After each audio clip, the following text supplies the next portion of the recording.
saya memang tidak bisa melihat, tapi saya senang belajar membaca Al-Quran. Yuk kita belajar membaca Al-Quran. A'udzu billahi minasy syaithanir rajim. Fa'tarafu bidzambihim fasuqqan li ashabis sa'ir. Innal ladzina yakhshawna rabbahum bil ghaibi lahum maghfiratun wa ajrun kabir. Assalamualaikum sahabat UMV, kembali lagi dengan konten inspiratif dan menarik dari Al-Quran Braille Official. Dengan subscribe, like, komen, dan share konten inspiratif dari Al-Quran Braille Official, sahabat telah ikut berkontribusi dalam program pemberantasan buta huruf Al-Quran Braille. Mari kita simak video berikut ini.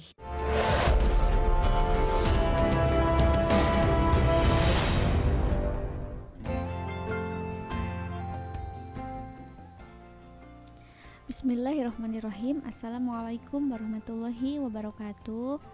Robbi shrahli sadri wa yassirli amri wahlul 'uqdatam min lisani yafqahu qawli. Allahumma sholli ala Muhammad wa ala alihi washabbihi ajma'in. Alhamdulillahirabbil alamin. Sahabat WMV, selamat bertemu kembali di podcast Membuka Mata Hati, persembahan dari Umi Maktum Voice di channel Al-Quran Braille Official. Di kesempatan hari ini bersama saya Wiwin Widaningsih dan ada partner saya yaitu Teh Ayani yang insya Allah akan membahas tentang sesuatu yang menarik ya Teh, insya Allah. Kita sapa terlebih dahulu Teh Ayani. Assalamualaikum Teh. Waalaikumsalam Teh Wiwin. Siang-siang nih ya. Cuacanya tadi tuh panas banget. Iya betul, panas banget setelah makan siang ya. Panas banget ya. Ini kan siang menjelang sore ya, semoga nanti sore enggak hujan gitu ya. Iya, karena kan kita kebetulan persediaan sudah habis. Jadi biar kita bisa beli dulu kebutuhan ya. Iya betul. Kebutuhan yang sudah habis nih. Kebutuhan bulanan ya Teh. Betul. Nah, ini kita hari ini mau ngebahas tentang apa Teh? Hari ini saya ingin Teh Ai bercerita tentang apa ya? Tentang cerita inspiratif. Kira-kira Teteh ada cerita inspiratif tidak? Cerita inspiratif dan motivasi ya. Oh iya, harus dong. Aku ada Teh satu cerita inspiratif dan motivasi nih. Okay. Semoga ini bisa menginspirasi ya teman-teman semua ya, dan boleh. kita juga yang ada di sini. Okay. Nah, di sini aku mau cerita mungkin nggak terlalu panjang, tapi insya Allah semoga ini bermakna ya. Di dalam ada ilmu yang bisa didapat begitu. Oke. Apa tuh Teh? Oke, deg-degan nih jadinya nih. Oke, gini ya Teh. Ada 3 botol air mineral gitu ya, yang diproduksi oleh pabrik yang sama, diolah dengan cara yang sama, diproses dengan cara yang sama, dan didistribusikan dengan truk yang sama. Oke, 3 botol ya. Iya, 3 botol. Yang pertama diturunkan di supermarket lokal. Oke. Ya, diturunkan di supermarket lokal dan dibanderol dengan harga Rp5.000. Rp5.000. Oke. Nah, botol yang kedua ini diturunkan di supermarket besar, ya kan? Supermarket terkenal atau yang mungkin bisa diturunkan atau disuplai ke bioskop, ke tempat-tempat yang ramai sering dikunjungi oleh orang-orang. Iya betul. Ini dibanderol dengan harga Rp20.000 karena disimpan di lemari es atau cooler gitu ya. Karena agar dingin si airnya. Oke, yang ketiga, air yang ketiga atau botol yang ketiga ini diturunkan di hotel berbintang, khususnya hotel bintang 5. Disimpan di lemari es dan disajikan menggunakan baki dengan gelas kristal yang sudah ada es batunya. Ini akan disuguhkan oleh para pelanggan yang memesan dan disuguhkan si pelayannya akan membukakan tutup botolnya. Ya, untuk menuangkan spesial ya airnya gitu kan ke gelas yang sudah ada es batunya. Dan ini tahu nggak dibanderolnya berapa? Berapa tuh? Rp70.000. Wah. Coba apa sih yang membedakan? Padahal ini airnya sama. Iya. diprosesnya sama, dari pabrik yang sama, diangkut menggunakan truk yang sama. Apa yang membedakannya? Yang pertama Rp5.000. Iya. Yang kedua itu udah 4 kali lipatnya ya teh, Rp20.000. Yang terakhir udah jauh banget ya teh, itu Jauh udah banget, berapa kali lipat? Rp70.000. Nah, kenapa bisa beda teh? Lingkungan. Lingkungan. Iya. Lingkungan itu menentukan kualitas dan harga sesuatu teh. Oke. Contoh hal kecil seperti tadi ya, air mineral. Air mineral ini bisa jadi mahal tergantung dengan di mana dia diperjualbelikan. Iya, tempatnya ya teh. Iya, waktu itu saya pernah ke bioskop nanya berapa harga air mineral, 20.000 gitu ya. Jadi saya agak Kalau di warung kaget gitu ya. cuman berapa gitu? 5.000, ada yang 4.000 ya. Bahkan ada yang 3.000 ya. Ada. Satu botol tuh ini 20.000. Oke, mencoba lagi kita ke supermarket, swalayan yang besar. Berapa? Ada bandrolnya 25.000, ada yang 18.000 gitu. Iya. Biasanya aku kalau sama beli aja ya, teh? iya, biasanya kalau beli yang 25.000 tuh ya galon ukuran 19 liter biasanya. Iya, Yang itu isi pun ulang. galon yang bermerek ya teh. Yang, Iya. Kalau galon yang isi ulang gitu cuman 7.000 ya teh. Nah itu makanya kan kenapa lingkungan ini sangat penting dan berpengaruh pada setiap proses kehidupan. Seperti kita manusia, kita akan dihargai, kita akan berkembang di tempat yang memang itu akan mendukung kita teh. Karena setiap orang itu punya bakat, punya prestasi, ya kan? Iya. Punya kemampuan, punya skill yang berbeda-beda. Mungkin Teteh pinter dalam belajar mengaji gitu ya, morotalnya Amin. bagus gitu kan, Amin. tilawahnya bagus. Tapi ada orang yang memang tidak fasih di dalam hal itu gitu kan, tapi fasih di dalam hal lain, mungkin ada di komputernya gitu kan, ada di masak gitu kan, Matematika. matematika. misalkan. Iya, betul. Seperti itu orang-orang tuh sebetulnya punya bakat di dirinya masing-masing, kemampuan di dirinya masing-masing gitu ya, tanpa kita melihat bahwa kamu tuh harus sama kayak aku, bisa ini, bisa itu gitu kan. Iya. Enggak, setiap orang itu punya kecerdasannya masing-masing Oke. dalam dirinya. Nah, gimana cara kita agar kita bisa dihargai, kita bisa berkembang? Ya kita temukan lingkungan yang bisa mendukung prestasi kita gitu. Seperti halnya jika seorang otomotif gitu ya, orang yang suka dengan otomotif, orang suka dengan mesin gitu kan, ahli sekali dalam mesin, tahu nih seluk-beluk mesin seperti apa. Tapi ketika dia diharuskan untuk menjadi seorang koki, bisa nggak dia? Kalau belajar ya bisa sih. Bisa aja, tapi mungkin tidak maksimal. Tidak maksimal karena apa? Karena bakat yang dia punya Bukan di situ. bukan di situ. Seperti itu. Seperti halnya lagi, ada orang yang dia itu pinter sekali menggambar, ya kan, melukis, membuat sketsa. Ketika dia disuruh nyanyi, bisa nggak? Sama-sama seni itu. Ya bisa, tapi tidak sebagus yang Betul. berbakat gitu. Betul. Nah, ketika orang yang jago menggambar gitu ya, orang yang pintar melukis, lukisannya bagus, indah gitu kan, ketika dia berada di tempat yang tepat gitu kan, di sebuah pameran yang mahal, pameran yang wah gitu, yang mewah, ketika dia memajangkan hasil karya-karyanya, maka di sanalah dia bisa dihargai oleh orang-orang sekitarnya dengan karya-karya dia. Dengan apa yang dia punya, dengan bakat yang dia miliki. Sama halnya seperti tadi, kalau misalnya orang yang jago dengan hal mesin gitu kan, otomotif, ketika dia berada di tempat yang berhubungan dengan mesin, pasti dia tahu akan hal itu gitu. Dia akan pandai dengan hal itu. Meskipun dia juga bisa memasak gitu ya, dia juga bisa menjadi koki, tapi tidak maksimal dalam hal itu. Karena lingkungan yang bisa mendukung kita, lingkungan yang selalu mensupport kita, itu terkadang kerap kali jarang sih ya, berpengaruh jarang. Karena gini, orang yang salah jurusan kuliah aja suka bilang, duh salah jurusan nih, padahal udah lulus. Iya, betul. Duh salah jurusan nih, harusnya ngambil jurusan ini tapi malah masuk ke sini gitu kan.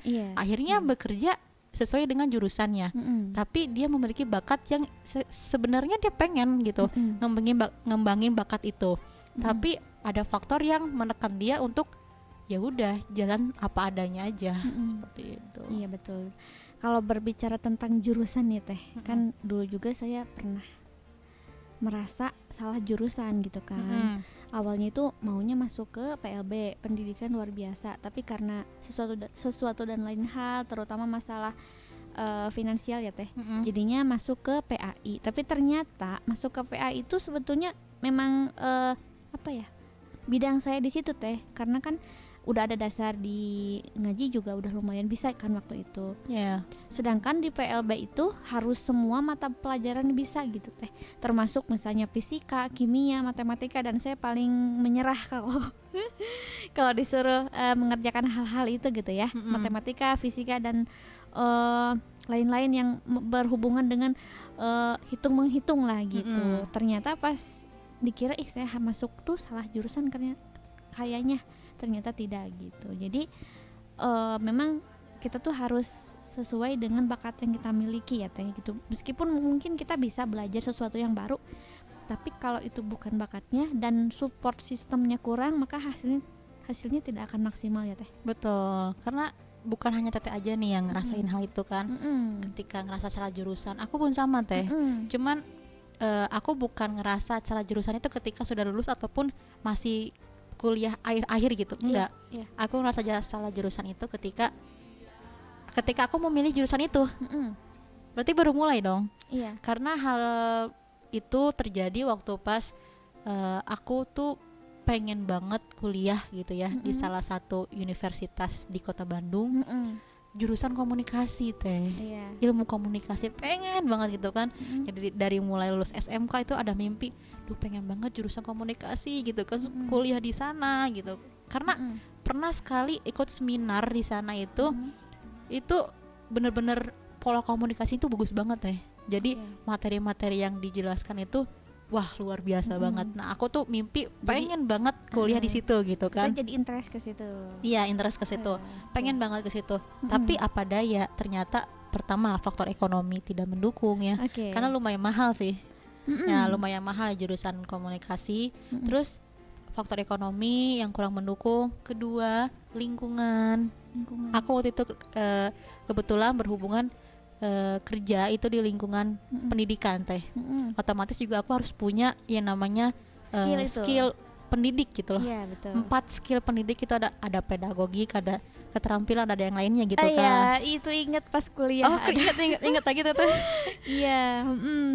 Jadi pendidik itu harus punya skill itu kan, 4 skill itu. Ada keterampilan, apa sih? Ada pedagogik. Lupa lagi. Pokoknya ada 4 lah gitu kan. 4. Nah di situ aku tuh berarti harus ada tuntutan. Kualifikasi kalau nggak salah. Apa ya? Nah itulah. Lupa lagi. Kalau nggak salah ada kualifikasi, ada apa gitu ya poinnya tuh. Nah itu berarti kan aku tuh ada tuntutan dong. Tuntutan berarti kalau aku ingin terlihat menguasai suatu pekerjaan ya kan, suatu aktivitas, berarti aku harus bergelut di dunia itu gitu. Dan akhirnya aku memutuskan untuk ambil kuliah jurusan pendidikan. Kebetulan ambil pendidikan anak usia dini karena kebetulan aku juga mengajar anak-anak usia dini. Jadi kalau bahasa pendidikan itu biar linier gitu ya, linier atau sejalan. Dan itu aku nggak menyalahkan bahwa aku tuh sebetulnya aku tuh nggak suka di dunia itu, enggak. Tapi aku bersyukur kenapa? Ketika aku bergelut dan masuk ke dunia pendidikan, aku bisa mengolah komunikasiku lebih lancar. Karena yang namanya guru itu pasti berinteraksi kepada setiap orang, dan itu ganti-ganti orangnya setiap tahun gitu kan. Dan itu hikmahnya ya Teh? Iya, itu hikmahnya. Jadi setiap apa yang kita lalui itu pasti ada nilai kebaikan di dalamnya seperti itu kan. Apalagi yang aku inginkan adalah kuliah di jurusan komunikasi. Biar apa? Biar komunikasiku semakin bagus, semakin baik, semakin lancar gitu kan. Tapi keadaan mendorong aku untuk masuk ke dunia pendidikan. Tapi itu juga ada komunikasinya kan? Ada komunikasinya. Justru di dunia pendidikan itu aku bersyukur banget karena dengan aku pernah jadi seorang guru, aku bisa berbicara kepada anak-anak kecil gitu kan, gimana caranya berbicara dengan anak-anak kecil, berinteraksi kepada mereka, berbicara kepada anak-anak remaja gitu kan, berbeda dong gayanya, bahasanya. Anak kecil, remaja sama dewasa. Dewasa sama siapa? Orang tua, wali murid. Kita berbicara kepada mereka, kepala sekolah, kepada pengawas. Betul. Nah itu ada tahapan-tahapan yang benar-benar aku tuh merasa ya Allah bersyukur banget gitu kan. Dalam hal ini ada kebaikan-kebaikan yang begitu banyak yang bisa aku petik gitu. Pertama, komunikasi aku bisa terlatih secara bagus gitu kan. Terus sosialisasi aku sama orang lain gitu kan, interaksi aku terhadap orang lain bagaimana. Dan aku juga bisa menilai karakter orang lain karena apa? Karena di mata kuliah pelajarannya tuh ada pelajaran tentang kita mengetahui karakter seseorang gitu teh. Itu ada pembahasan di sana. Dan itu pun kita bukan lakukan ya, tapi kita wujudkan di ketika lagi ngajar. Jadi kita tahu nih anak karakter seperti apa, gitu kan, menjurus kemana, seperti itu. Dan bahkan dengan hal itu sampai sekarang aku tuh bersyukur sekali.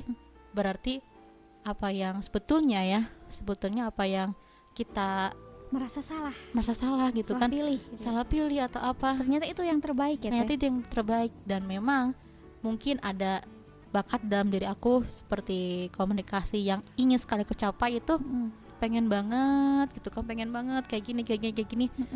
Tapi itu akan terjawab suatu hari nanti teh. Dan alhamdulillah setelah aku selesai ngajar dan sekarang aku bisa bertemu teteh gitu kan di podcast. Ini semakin baik lagi komunikasinya gitu kan. Insya Allah. Berarti ini ada jembatan-jembatan. Nah, kenapa kita harus mementingkan lingkungan? Karena kalaupun kita berada di lingkungan yang memang tidak sesuai dengan keinginan kita gitu teh, ya jangan menyalahkan lingkungan itu, tapi jadikan lingkungan itu sebagai pijakan untuk kamu mencapai lingkungan yang lebih bagus lagi, sebagai batu loncatan ya, batu loncatan gitu. Tetap bersyukur setiap tahap dan prosesnya, karena pasti yang namanya hasil itu berpengaruh dari proses ya teh ya. Kalau prosesnya kita baik, proses kita jalani, kita syukuri, pasti hasilnya itu akan nikmat sekali. Iya betul. Jadi intinya bukan lingkungan yang harus menyesuaikan kita, tapi kita yang harus menyesuaikan terhadap lingkungan itu sendiri. Iya, seperti itu. Kalau berbicara tentang lingkungan nih teh, karena dulu juga saya merasakan nih lingkungan itu memang berpengaruh sangat besar ya teh terhadap perkembangan aku dalam hal-hal tertentu ya teh. Misalnya nih, kalau dulu sebelum sekolah itu udah suka nyanyi kan, kayak udah suka nyanyi, udah suka dengerin ngaji lewat radio kan, zaman dulu mah radio ya. Nah sebelum sekolah, tapi karena tidak ada medianya, tidak ada yang melatihnya, ya begitu-begitu aja. Nah begitu masuk sekolah udah mulai tuh belajar nyanyi, belajar ada coachnya, terus belajar vokalising dan sebagainya gitu. Begitu belajar vokalising udah mulai lebih bagus, sedikit-sedikit dikurangilah falas-falasnya gitu ya. Nah itu emang berpengaruh banget ya, ketika ada yang mendukung dan support sistemnya tuh bagus, perkembangan kita pun semakin bagus gitu. Iya, itulah makanya setiap tahapan pasti ada yang namanya prosesnya gitu kan. Kita untuk menaiki sebuah gedung yang tinggi pun kita harus menaiki anak tangga dulu ya. Tangga-tangga dulu, anak tangga yang paling bawah, kedua, ketiga, keempat, sampai kita akhirnya bisa berada di lantai atas gitu. Iya, ada proses dulu di dalamnya. Nikmati aja prosesnya. Nikmati dulu prosesnya, step by stepnya. Karena yang namanya kita sedang menikmati proses, bagaimana susahnya, bagaimana sulitnya gitu kan, bagaimana enaknya itu proses, itu bakal lebih terasa nikmat, terasa bersyukur sekali, bener-bener excited banget. Ya Allah, enak banget gitu kan lewatin proses ini. Itu ketika kita sudah dapat hasilnya teh. Oh, ternyata seperti ini gitu kan hasilnya. Kadang aku tuh kalau misalnya ketemu dengan suatu masalah, ya Allah ini masalahnya kok berat banget ya gitu kan. Ini kok kayaknya aku nggak bisa deh ngelewatinnya, aku nggak bisa deh kayak ngancurin masalah ini. Tapi aku ingat lagi, kemarin aku bisa kok ngelewatin batu loncatan yang begitu tinggi gitu kan, begitu besar gitu. Kenapa hari ini aku nggak bisa? Kemarin aja aku bisa. Jadi di situ ada yang namanya support system dalam diri, semangat tuh langsung. Oh bisa coba. Kalau nggak bisa, kalau kita sekali bilang nggak bisa, nggak akan bisa terus. Tapi kita harus bilang aku pasti bisa gitu. Iya, dan sebetulnya apa yang kita belum bisa itu awalnya katanya saya pernah dengar penjelasannya teh. Awalnya itu kita belajar untuk menyukai dulu hal tersebut. Betul. Gitu. Coba sukai dulu. Misalnya nih matematika tuh susah sih, gimana ya, nggak bisa ngitung-ngitungnya kayak saya gitu. Tapi coba aja disukai dulu aja gitu untuk belajar sedikit-sedikit, pasti nanti lama-lama juga ada peningkatan lah sedikit-sedikit gitu teh katanya. Iya, karena kan yang namanya kita ingin mencintai sesuatu itu harus mengenal dulu, harus menyukai dulu gitu kan. Tak Harus kenal maka akrab tak dulu. cinta. Iya, tak kenal maka tak sayang. Tak kenal maka kenalan dong. Tak kenal maka ta'aruf. Iya. Oke, Iya, semoga oke. ini bisa menginspirasi teman-teman ya yang sekarang Oke, lagi ngerasa kok aku kayaknya berada di lingkungan yang berbeda ya, kok aku nggak kurang berasa berkembang gitu di sini. Bukannya kita nggak berasa berkembang, tapi bagaimana cara kita bisa berkembang dengan kita memanfaatkan lingkungan yang ada gitu teh. Iya, betul. Kalau misalnya kita merasa kenapa sih saya itu tidak berkembang, kadang menyalahkan lingkungan gitu kan. Padahal kalau kita menyesuaikan diri dengan lingkungan, pasti kita bisa berkembang gitu insya Allah. Iya, dan cari celah-celah yang bisa membuat kita berkembang gitu teh. Iya. Contoh hal kecil, mungkin kalau misal dari lingkungan kita itu kurang mendukung, kurang mensupport gitu ya udah kita tetap di lingkungan itu, tapi kita harus cari alternatif Caranya. lain. Iya, mungkin dengan cara apa gitu kan, yang bisa melatih diri kita agar si bakat yang ada dalam diri kita itu tidak tumpul, Betul. tidak hilang gitu. Betul. Kalau misalnya nih kayak misalkan di sini ya teh, kita kan tinggal di kosan ya teh. Kalau misalkan untuk saya nih latihan nyanyi misalkan, itu kan tidak memungkinkan ya kondisinya kan. Kalau misalnya teriak-teriak nyanyi-nyanyi, ntar tetangga kosan pada demo nanti ya. pada protes ya kan, pada komplain ngapain gitu berisik nih. Jadi mereka terganggu kan ya. Tapi coba kita cari tempat lain, misalkan di kantor, kan di kantor ada juga ruangan-ruangan ya teh, misalkan Iya. bisa latihan di situ, atau kalau enggak Kita ke tempat karaoke ke gitu tempat kan. karaoke bisa. Jadi Karaoke, selalu iya. ada cara, selalu ada jalan gitu untuk mencapai apa yang ingin kita asah menjadi lebih baik, menjadi lebih bagus lagi gitu. Sebetulnya tinggal kitanya aja yang menentukan caranya bagaimana. Jadi jangan sampai terpaku ke lingkungannya yang tidak mendukung, jadi kita menyalahkan saya tidak bisa karena lingkungannya begini. Sebetulnya banyak cara ya teh. Salah Banyak satunya cara. contoh yang tadi gitu. Iya, dan ini semoga kita tuh semakin semangat teh. Semangat, teman-teman juga semakin semangat untuk mengolah dirinya, untuk meningkatkan kapasitas yang ada di dirinya gitu kan, kualitas diri, ekspresikan semua yang ada dalam dirimu, sahabat ya. Oke. Karena kita juga bisa ngobrol sama teman-teman di sini gitu kan, bisa menyapa teman-teman UMV.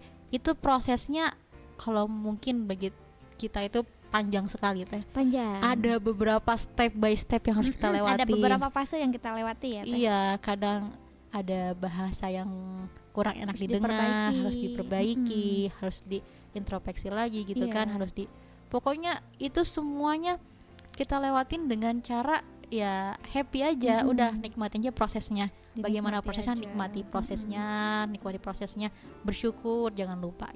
Iya, dan akhirnya kita bisa ketemu di sini, di podcast ini, di YouTube Al-Quran Braille Official kan, Yep. dengan kita latar belakang yang berbeda. Iya. Teteh orang mana, saya orang mana, dan jurusannya pun berbeda. Iya, Tapi padahal alhamdulillah- kuliahnya satu itu ya. betul, Satu bukan satu kampus sih, tapi satu satu jalan kayaknya. gedungnya deketan kayaknya. Satu gedung, jadi adik kakak lagi kalau dibilang Iya, itu tapi adik kenapa kakak. baru ketemu di sini ya? Iya, kenapa? Itulah rencana Allah teh, ada rencana yang lebih betul. indah di balik rencana manusia. Rencana Allah lebih indah gitu. Betul. Oke, ada lagi teh? Udah teh cukup segitu.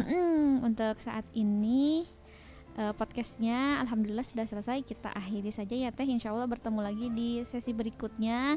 Untuk sahabat UMV jangan lupa untuk like, comment, share, dan subscribe juga channel kita Al-Quran Braille Official, dan boleh juga mengunjungi media sosial yang lainnya seperti Instagram, ada YouTube, ada Facebook, dan juga ada websitenya. Di deskripsi sudah ada ya Teh? Sudah ada di Nah, deskripsi, insyaallah. boleh di apa ini lihat Boleh ya, dicek. Oke, dicek, boleh dicek. dicek lagi. Dan jangan lupa untuk tetap semangat dan selalu berpikir positif dan lakukan yang terbaik. Akhir kata, saya Wiwin Widanisi Saya Ayani. dan ada Kang Dias. Kami mohon pamit. Wassalamualaikum warahmatullahi wabarakatuh.